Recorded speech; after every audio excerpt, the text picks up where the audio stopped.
congratulations on The Martian. Thank you. Fantastic movie. Thanks, man. When did you realize, when did it hit you that like, oh shit, this all came together? This is going to be a really good This movie, I tell you, this movie was the most blessed process from start to finish of making a film I've ever been a part of.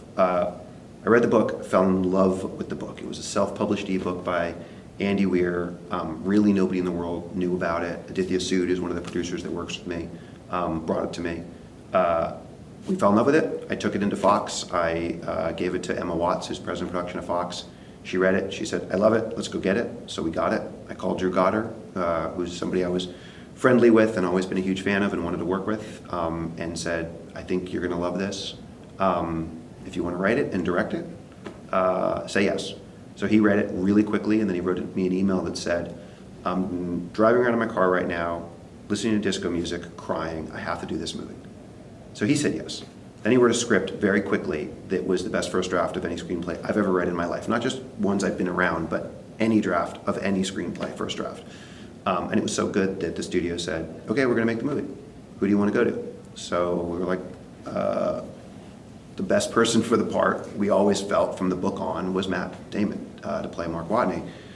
I knew Matt from Elysium, so I emailed him, and I'd never bothered him with a script or anything, but it was so perfectly suited to him, and it was so smart, I really thought he would respond to it.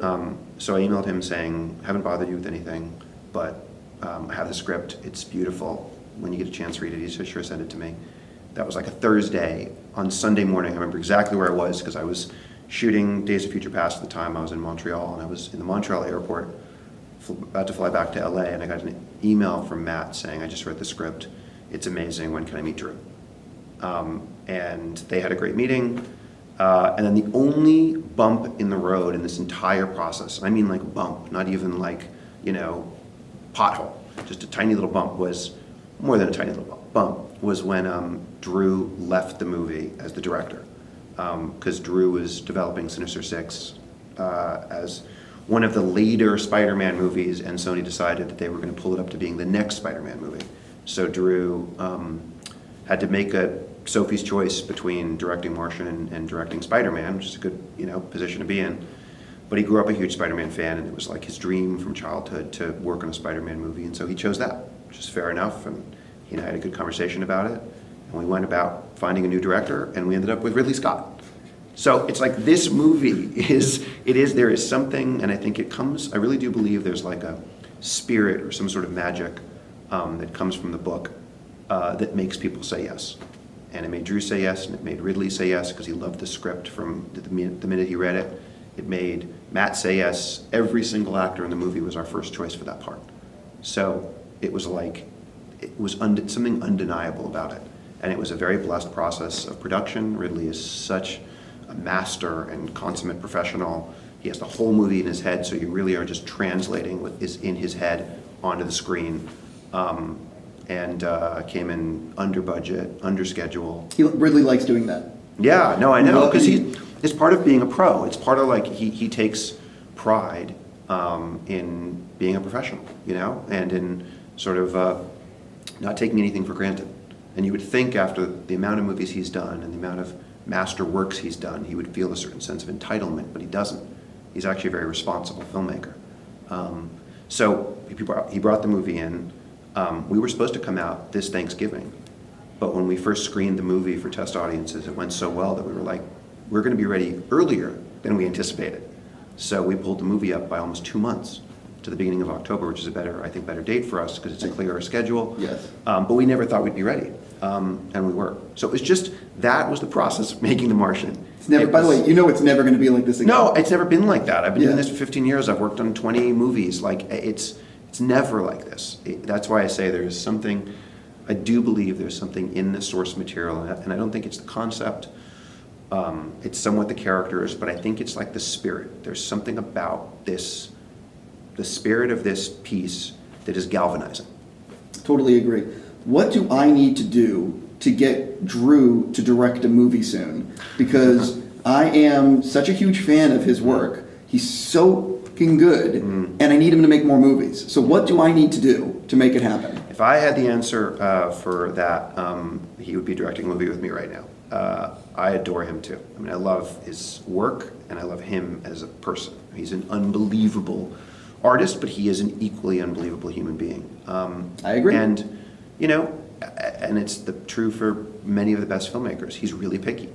So he wanted to direct this, and he would have if Spider-Man would have stayed sort of in the line it was in. He wanted to direct Spider-Man, but that changed out of his control too. So some of it is not by his choosing. And he's working on something now to direct. So hopefully... I'm going to talk to him today, and I'm sure as hell will be drilling him on that.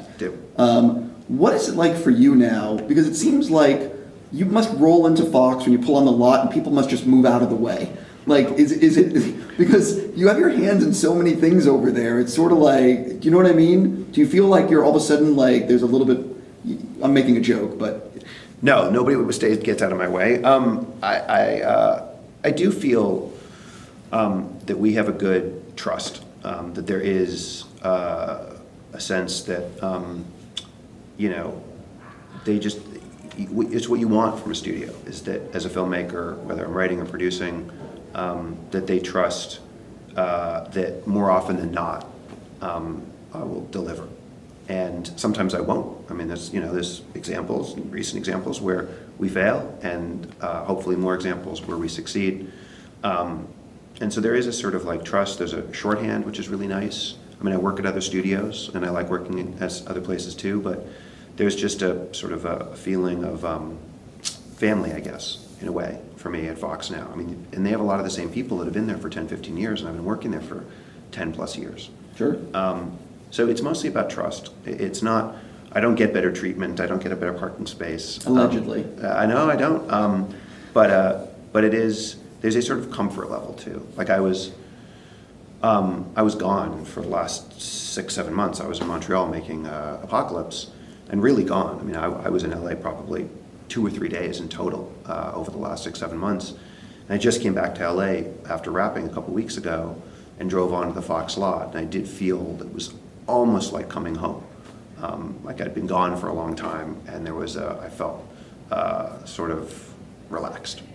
Have you seen a rough cut of Deadpool, and is it as good as I think it's going to be?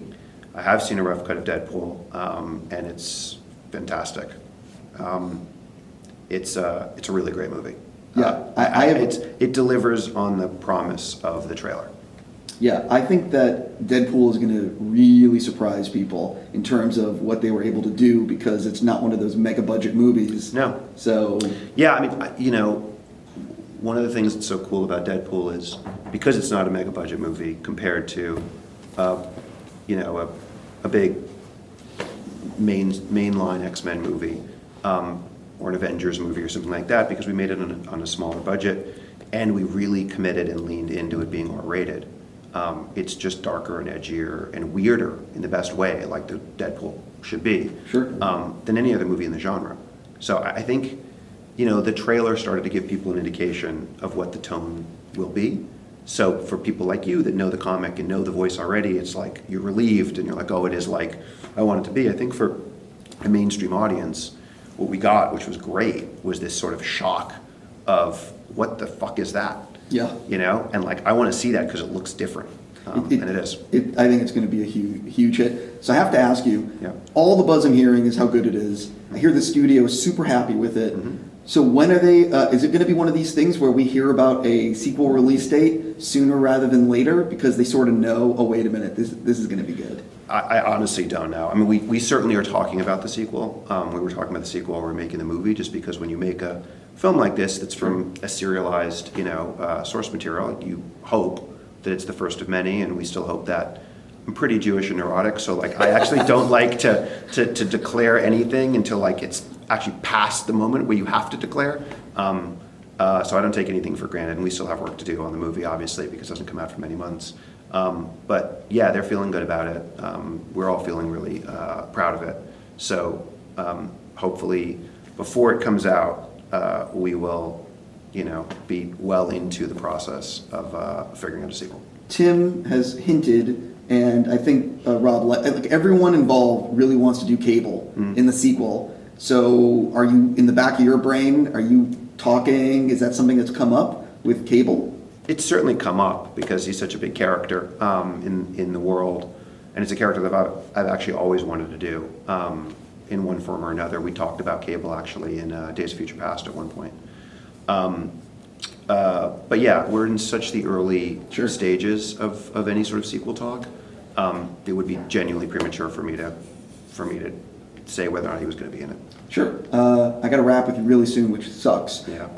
But let me ask you about Apocalypse and how do you think it turned out? Because you guys are riding a really great wave with the X-Men movies, and I mean there has to be a little bit of pressure after the last two on this one. So how do you think it compares? Are you really happy with the way it turned out? I'm really, really happy with the way Apocalypse turned out. I think we did feel and do feel a lot of pressure from First Class and Days of Future Past because we're really proud of those movies, and it's pretty much all the same people that worked on the last couple, and really everybody that worked on Days of Future Past, like crew on down. But Ridley Scott just poked his head in here. How cool is that? I'm going to say something not related to Apocalypse, and then I'll get back to Apocalypse. Every time I watch the movie, and I watched the movie many times now, whether it was on my Pix account or it was on a screen, and it comes up at the end where it has Ridley and my name together on the screen, I pull my phone out and take a picture. Because every single time I'm like, I can't believe, A, I worked in a Ridley Scott movie, and B, our names are on the screen together. It's like literally like a fantasy I would have had when I was a kid. I mean, it was a fantasy. I wouldn't have even dared to dream. So at any rate, when we're sitting here doing an interview and Ridley Scott pokes his head in the thing, it's like I'm in some weird alternate universe. I'm very proud of Apocalypse. We felt a lot of pressure. I think it delivers on the sort of dramatic story and emotion of the last two movies. It feels like it's the culmination of the story of these four main characters, really, in McAvoy, Fassbender, Nick Hoult, and Jen. And it's a bigger movie in sort of both physical scale and I would even say sort of emotional stakes too, because it is the culmination of this sort of mini trilogy of stories. I gotta go. Thank you so much.